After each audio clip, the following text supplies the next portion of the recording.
Professor Yunus ও তারেক রহমানের মধ্যকার ঐতিহাসিক লন্ডন বৈঠকের পর বাংলাদেশের রাজনীতির চিত্রনাট্য অনেকখানি বদলে গেছে। তবে এই সময়ের বহুল আলোচিত রাজনৈতিক সংগঠন জামায়াতে ইসলামী বিক্ষুব্ধ হয়েছে। হতাশ তো বটেই, নবগঠিত জাতীয় নাগরিক পার্টি ক্ষুব্ধ হবে, এটার কারণ সবার জানা। তাদের রাগের কারণ হতে পারে বিএনপি ক্ষমতার ভাগ বসাতে অনেক দূর এগিয়ে গেছে। কিন্তু জামায়াতে ইসলামীর ক্ষুব্ধ হওয়ার কারণ কি? কেউ কেউ বলছেন, এতদিন তো জনস্রোতই ছিল জামায়াতই সরকারের চালিকা শক্তি। বাস্তবে তার আলামতও ছিল। সরকারের ভেতরে জামায়াতের শেয়ার হোল্ডার নেহায়েত কম নয়। প্রশাসন তো একচেটিয়া তাদেরই নিয়ন্ত্রণে, শীর্ষ পদগুলো তাদের কবজায়। সরকারের নীতি কৌশল নির্ধারণে ভূমিকা ছিল আলোচনার কেন্দ্রবিন্দুতে। এসবের পরও জামাতের কেন সরকারের সঙ্গে বিএনপির বৈঠক বা সমঝোতা পছন্দ না? বিবৃতির ভাষা দেখে অনেকেই হতবাক হয়েছেন। লন্ডন বৈঠকের পর জামায়াতের মূল্যায়ন সম্পূর্ণ বিপরীতমুখী। দলটি বলছে এতে করে নাকি প্রফেসর ইউনূস নিরপেক্ষতা হারিয়েছেন। বাস্তবে অবস্থা কি তাই? জামায়াত বলতে পারত, কি এমন ঘটল? সরকার প্রধান উল্টো স্রোতে হাঁটতে শুরু করলেন। এক সপ্তাহ আগে যেখানে বিএনপিকে কাঠগড়ায় দাঁড় করালেন, তাও বিদেশের মাটিতে বসে। বাংলাদেশের অর্ধশতাধিক দলের মধ্যে শুধু একটি দল নির্বাচন চাইছে। এ নিয়ে তর্ক হতে পারে এবং হচ্ছে, কিন্তু জামাত বিবৃতি দেওয়ার মধ্যেই তাদের অবস্থান সীমাবদ্ধ রাখেনি। ঐক্যমত কমিশনের বৈঠক পর্যন্ত বয়কট করেছে। শেষ পর্যন্ত সরকারের ভেতরে জামায়াতের শেয়ার হোল্ডারদের বিরামহীন প্রচেষ্টার পর বুধবার ঐক্যমত কমিশনের একটি প্রতিনিধি দল পাঠায়। পর্যবেক্ষকরা বলছেন, 5ই আগস্টের পর নিষিদ্ধ থাকা দলটি বাংলাদেশি রাজনীতির মূল কেন্দ্রে উঠে আসে। এমনকি সেনাপ্রধান জেনারেল ওয়াকারুজ্জামানের মুখে জামায়াতের নামটি আগে উচ্চারিত হয়।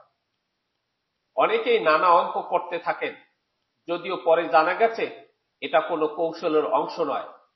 মুখ দিয়ে অনেকটা নিয়ন্ত্রণহীনভাবে বুলেটের মতো এই দলের নামটি উচ্চারিত হয়েছিল। যেভাবেই দেখা যাক না কেন, এটাও কম প্রাপ্তি ছিল না। এর সুযোগ কিন্তু জামায়াত নিয়েছে পদে পদে। বিএনপিকে ঘায়েল করার জন্য নিরন্তরভাবে ছুরি চালিয়েছে। বিশেষ করে চিকিৎসক কাম রাজনীতিবিদ শফিকুর রহমান আলাদা অবস্থান তৈরি করেছিলেন। তার বক্তৃতা, বিবৃতি এবং আচরণের মাধ্যমে এটা ছিল চলমান রাজনীতির গুণগত পরিবর্তনের ইঙ্গিত। ডাক্তার শফিক একজন সজ্জন ব্যক্তি। জাসদ রাজনীতির সঙ্গে যুক্ত থাকা একজন রাজনীতিকের পক্ষে জামায়াতের কাণ্ডারি হওয়া চারটিখানি কথা নয়। যোগ্যতা বলেই তিনি অসম্ভবকে সম্ভব করেছেন। কিন্তু সাম্প্রতিক তার বক্তৃতা আর কৌশল দেখে রাজনৈতিক পণ্ডিতরা বলছেন, এটাই জামাত রাজনীতির চিরাচরিত্র ভুল। দলটির বড় বড় ভুল করে এবং অতীত থেকে শিক্ষা নেয় না। বিএনপিকে এখন তারা শত্রুর কাফেলায় ফেলে দিয়েছে।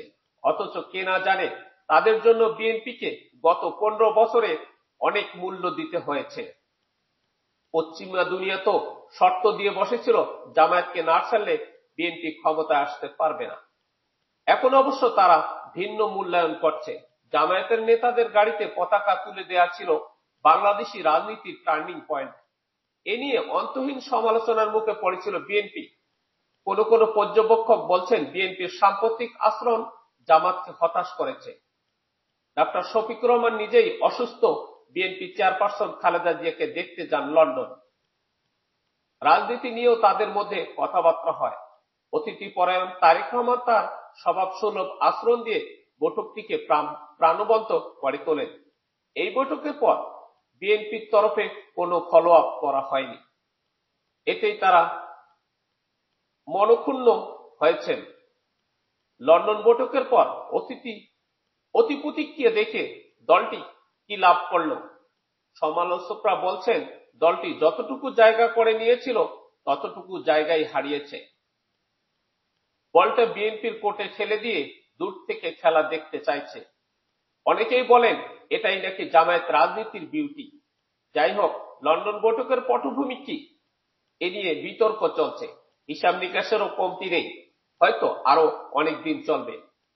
বাংলাদেশের রাজনীতিতে এটা এক স্মরণীয় এবং উল্লেখযোগ্য ঘটনা। দেশি বিদেশি নানা শক্তি এবং ভূ রাজনীতির কৌশলের অংশ হিসেবে এই বৈঠকটি অনুষ্ঠিত হয়েছে এমনটাই বলা হচ্ছে। যদিও যৌথ বিবৃতি ছাড়া কোনো পক্ষ থেকেই আওয়াজ নেই। লন্ডন বৈঠকেই বাংলাদেশি রাজনীতির সবকিছু ফয়সালা হয়ে গেছে, এটা ভাবার কোনো কারণ নেই। অতীতের মতো যে কোনো সময় চুক্তি ভঙ্গের অভিযোগ উঠতে পারে, ওলটপালট হতে পারে সবকিছু। তবে এই বৈঠক স্বৈরাচার ফিরে আসার পথকে আপাতত সিল করে দিয়েছে। বলটা যেহেতু রাজনীতিবিদদের কোর্টে, সেজন্য তাদেরকেই বেশি ফাউল না করে খেলাটা শেষ করতে হবে, তাহলে সমূহ বিপদ সামনে অপেক্ষা করছে। হতাশা আরো হতাশার জন্ম দেয়। বাংলায় একটা কথা চালু আছে, রেগে গেলেন তো হেরে গেলেন। বিএনপি যে ভুল করেনি তা নয়, নিকট অতীতেও অনেক ভুল করেছে। জামায়াত নেতাদের ভুল পরামর্শেই 2008 সালে বেগম খালেদা জিয়ার সঠিক সিদ্ধান্ত নিতে পারেনি, যার মূল্য দিতে হয়েছে অনেক দিন।